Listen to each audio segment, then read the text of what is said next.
Iran சொல்லி அப்படி என்று சொன்னால் நீங்கள் தடைகளை எடுங்கள், எங்களிடம் முடக்கப்பட்ட 120 பில்லியன் காசை விடுவீங்கள், நான் 5 வருடங்களுக்கு முடக்கிறேன், இவர்கள் 5 வருடத்துக்கு வேண்டாம். ஏன் அதை கேட்கிறார் திருப்பி திருப்பி என்று சொன்னால், ட்ரம்ப் எதையும் கொடுக்க தயார், ஈரானுக்கு எதையும் கொடுக்க தயார். ஏனென்றால் ஒபாமாண்ட உடன்பாடு வந்திருந்தாலும் ஈரான் 60% யுரேனியத்தை என்ரிச் பண்ணியிருக்கிறது. ஆனால் ட்ரம்பின் உடன்பாடு 20 வருஷத்துக்கு அதை நிறுத்துமாக இருந்தால் ஒபாமாவுக்கு ஒரு படி மேல நிற்பார். அதுதான் இப்ப அவருக்கு தேவை. ஏதோ ஒரு வழியில் ஒபாமாவை பின்னுக்கு தள்ள வேண்டும் என்பதுதான் ஒரு தேவை.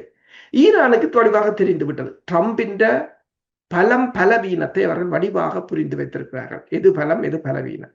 பலவீனத்தில் தொடர்ச்சியாக அடித்துக் கொண்டிருக்கிறார்கள்.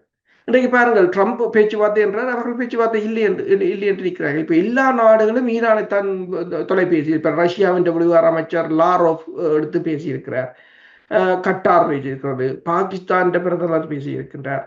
எல்லோரும் திரும்ப திரும்ப பேசிக் கொண்டிருக்கிறார் என்று சொன்னால் உலகத்தின் நிலைமை மிக மிக மோசமாகிக் கொண்டே வருகிறது. வர வர உங்களுக்கு தெரியும், கிட்டத்தட்ட ஒரு நாளைக்கு 20 மில்லியன் பேரல் அதுக்களால் வாரம் எண்ணெய். ஒரு நாளைக்கு 10 நாள் என்றாலே 200 மில்லியன், 50 நாள் கிட்டத்தட்ட 1000 மில்லியன், 1 பில்லியன் பேரல். உலகத்தின் மொத்த கையிருப்பே 1.2 பில்லியன் பேரல்.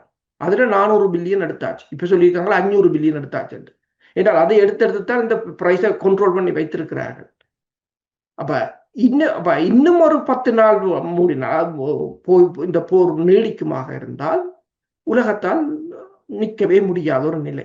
எனவேதான் சொல்கிறார், இந்த போர் இந்த ஏப்ரல் மாத முடிவுக்கிடையில் இந்த போர் முடிவடைய வேண்டும்.